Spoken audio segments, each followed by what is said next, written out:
There's two ways. The first and the easiest way in the middle of July is take a shovel or a spade, get in there and dig some of those roots and carefully look for the white females, those white cysts. The other way, and maybe the more important way, is to soil sample at the end of the season and continually do that.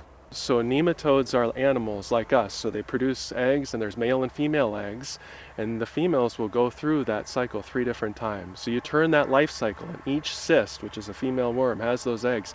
You can go from having just a few to having 10,000 very quickly.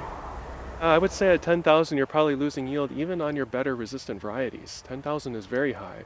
In North Dakota, a lot of the fields that we find, unfortunately, are really pretty high by the time we identify it. And part of the reason is that soybean cyst nematode doesn't really show any above ground symptoms until you're taking maybe a 15 to 30% yield loss.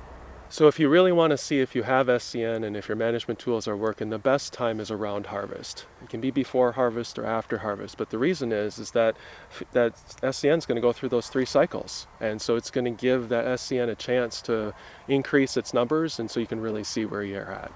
So I recommend people go to the field entrance. You want to stab at the roots. You're going where that parasite or that pathogen lives. Give it a twist and pull it up. And if you take cores like this, maybe 10 or 20 in an area, mix them up, put them in the sampling bag, and send it into the lab.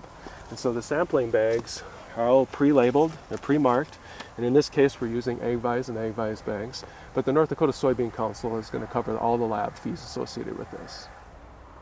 Growers get their data in the mail, and then we're able to map where SCN is moving in the state. The 2 things I get are the location and the egg counts. And so we take all that information and we map it. And we map it so growers can see where those samples they've taken are and where SCN is expanding. So the black circles are negatives. And about 70% of the samples pulled in the state since 2013 have been negative. The next colors are these gray boxes, and the gray boxes are really low positives, and I generally would call them inconclusive because there's other eggs in the soil, there's other nematodes floating around, and so the greens and the blues, they're levels that can increase quickly, and you might take yield loss on that, but by the time you get to the yellows and the reds, you're taking yield loss on even your best resistant soybean varieties.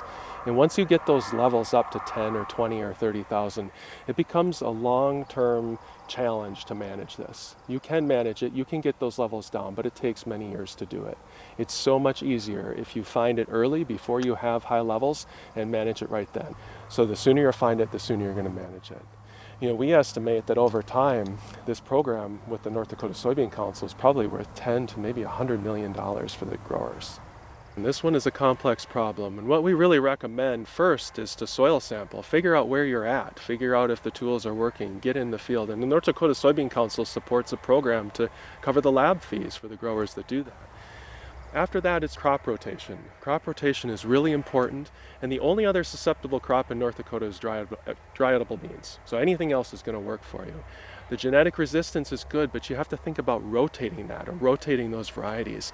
And then in the last 5 years, there's been multiple seed treatments that have come out to try to help manage SCN. And so what you really want to do is look at your farm, see what fits, and use pretty much as many of those as you can to manage this.